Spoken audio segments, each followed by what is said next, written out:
Na 10.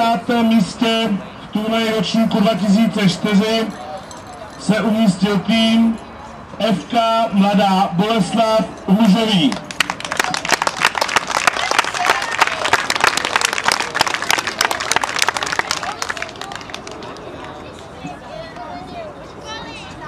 Na 9. místě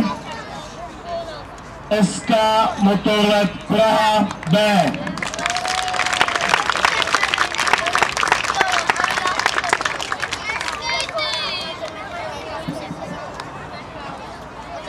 Na 8. místě FK Mladá Boleslav Modří.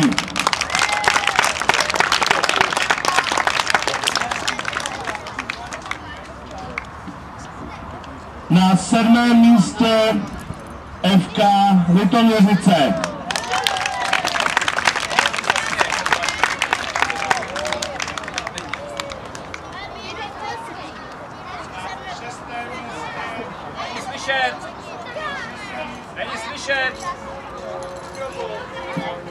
Na 6. místě Bohemians 1905A.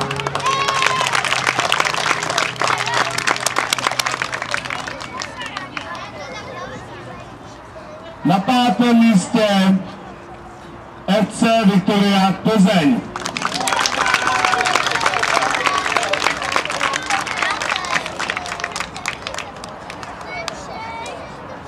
Na 4. místě SK Motorlet Praha A.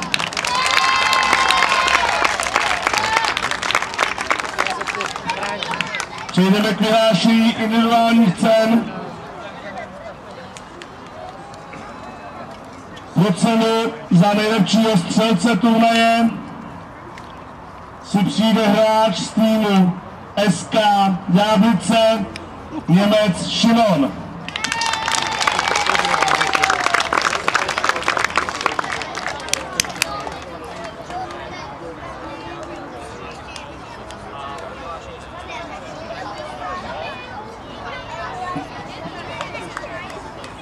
Šimonovi gratulujeme.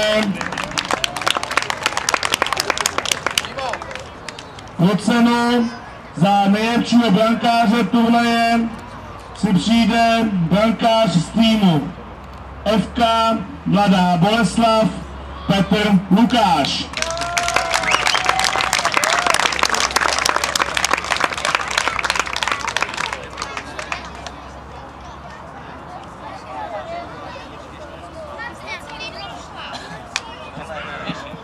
Petrovi gratulujeme.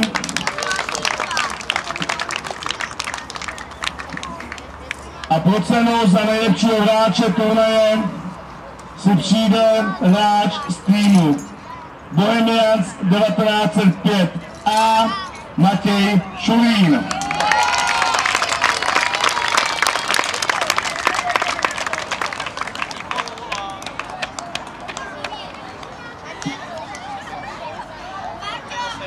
Matějovi gratulujeme. A poprosil všechny, co vyhráli ty individuální ceny, aby si přišli nahoru, potom zapsat maily, kam jim bude poslán zájezd. Budeme pokračovat do vyhlášení. Na 3. místě se umístil tým Bohemians 1905B.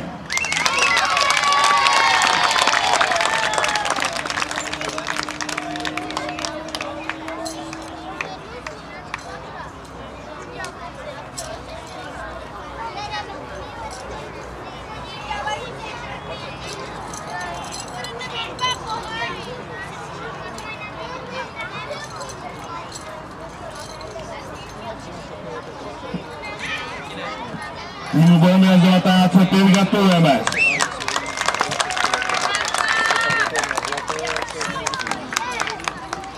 Na 2. místě a pro stříbrné medaile se přijde tým SK Junior Teplice.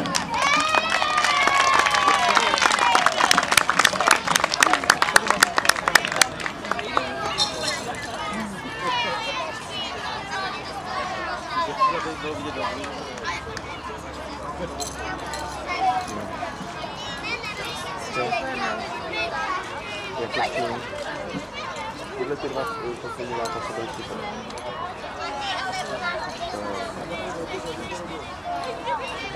Tam by taky ty rány. Ten jeden stůl. Do týmu SK Junior Teplice gratulujeme. A vítězem turnaje v ročníku 2004 a pro pohár za první místo si přijdou SK Ďáblice. Jo!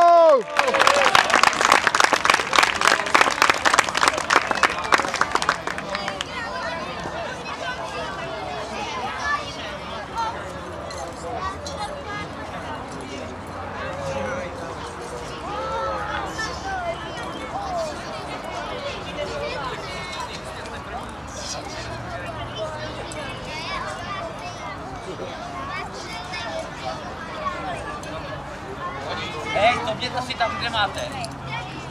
A rychle. Adame. Takže týmu SK Ďáblice ještě jednou gratulujeme. A nakonec vyráží bych chtěl poděkovat všem hráčům za pěkné výkony, které zavedení svých manšaftů. Děkuji rozhodčím, kteří myslím, že utkání zvládli velmi dobře. Rodičům za perfektní atmosféru. Doufám, že se vám turnaj tady v Chuchli líbil a že se zase někde uvidíme. Děkuji moc, přeji šťastnou cestu a nashledanou.